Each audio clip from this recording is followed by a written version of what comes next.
Hello, thanks for joining in. My name is Will. I'm a physician assistant and a member of a search and rescue team in Colorado. I hope you were able to listen to my video last week on traumatic brain injuries. Today we're going to talk about cervical spine injuries. The cervical spine is your neck. The bony structure around your neck is what protects the spinal cord.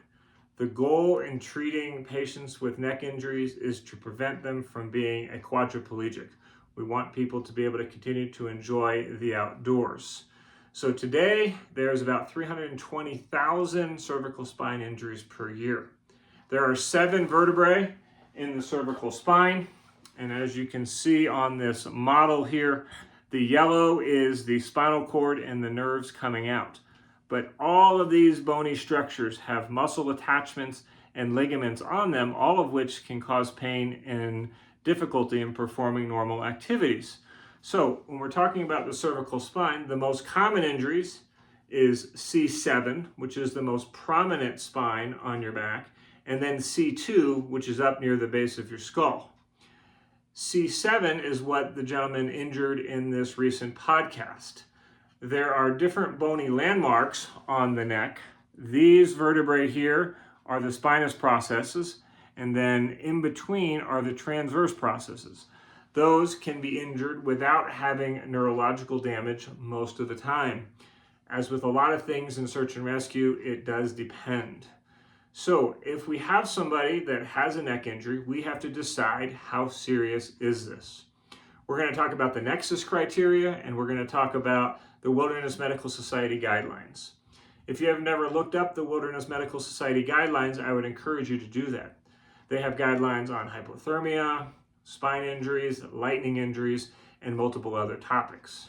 The nexus criteria was originally designed to determine if someone needed cervical spine x-rays in the emergency department. Now it is used to determine if someone can get up and walk out of a situation. So there are 5 parts to this. The first one is, do they have specific midline tenderness? So on our model here, are they tender right in the midline? Not on the sides where the muscles attach, but on the midline, because that would be a bony injury. Second, are they neurologically intact? Do they have any type of numbness, tingling? Can they not move or feel one of their extremities?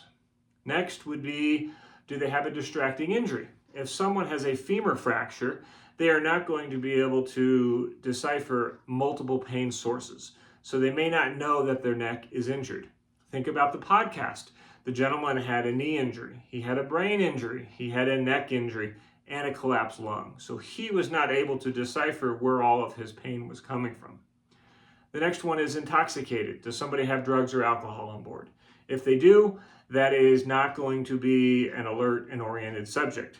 And the 5th one is alert. And I encourage you to keep in mind language discrepancy. If we're on an expedition in another country and there is a language barrier, we cannot be sure someone has an injury or not. The Wilderness Medical Guidelines state that we do not want to immobilize the neck. We want to restrict motion. That is a big change from years past. In years past, we used a spine board and a rigid cervical collar, and we told them not to move at all. We know that most of the damage done to the neck occurs during the actual injury, but there is a small percentage of people being injured by movement during a rescue attempt.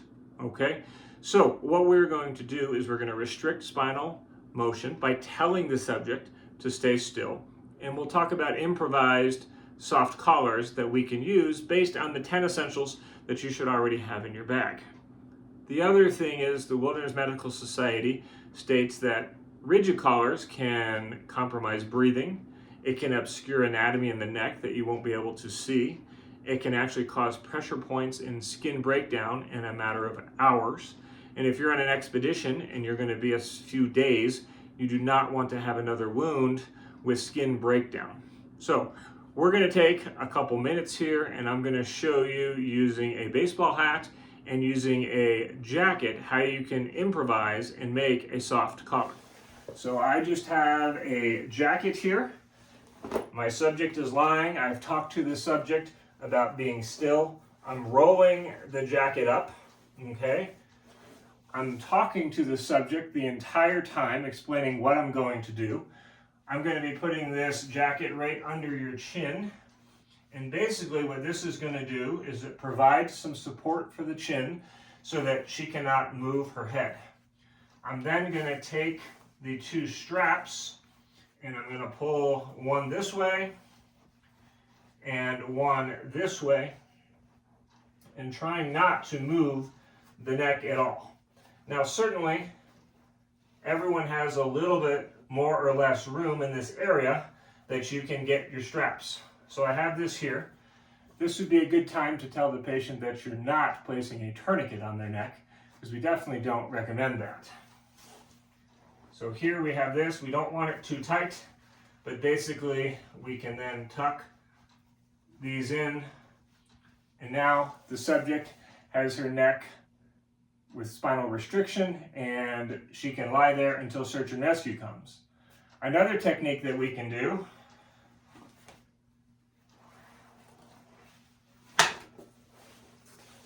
is if you have a baseball hat, you can take the baseball hat and you can basically fold it, and you can take this and put it basically underneath their chin, and then you can put an A-strap, and just the bill of the baseball hat will give some motion restriction so that once again you can continue to evaluate the subject. I hope you guys were able to see how I was able to wrap the jacket around and how you can just use a simple baseball cap. It certainly does not immobilize, but it certainly does restrict their spinal motion. So now, if we think back to our subject, he's lying there. We need to do a primary and secondary exam. And this will be the same in all of my podcasts that we talk. If you're not comfortable with this, I would encourage you to take a wilderness first aid or a wilderness first responder course to go over a primary and secondary exam. The goal of the primary exam is to eliminate life threats. Does somebody have uncontrolled bleeding? Does someone have an airway issue? Now, if they have an airway issue and a neck injury, we do not recommend the head tilt chin lift technique, which is taught in multiple first aid courses. We do recommend the jaw thrust technique, and that requires more force than you think of actually pulling the jaw forward.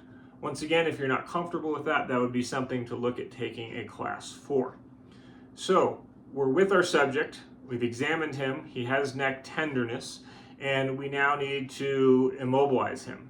So, we have our soft collar, as we demonstrated, and now we have to get him off the ground. If you leave the subject on the ground for too long, not only is he going to get pressure points, he's also going to become hypothermic and very cold, and that leads to another problem. So, we used to talk about using cervical spine immobilization by holding onto the neck. Now we simply put our hands around the subject's neck and hold on to the trapezius muscles, and the neck is within our forearms. And basically then you can use 2 people on each side or 3 people on each side, and they will lift the patient as a beam. You're basically lifting the patient straight up.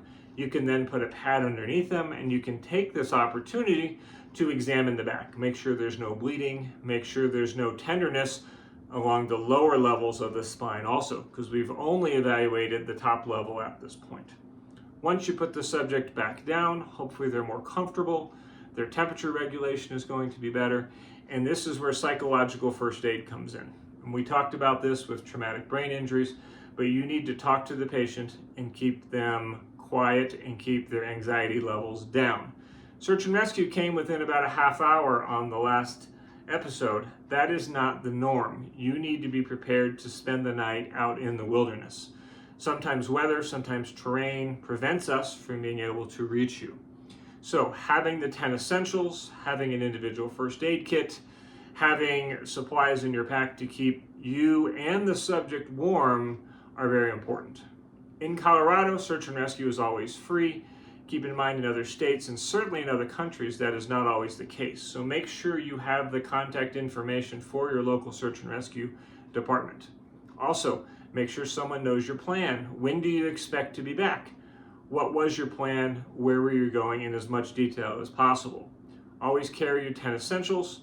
Always have an individual first aid kit. And most of all, stay safe out there. Thank you. I appreciate you listening to my podcast, and I look forward to talking to you again next week on chest trauma. Thank you.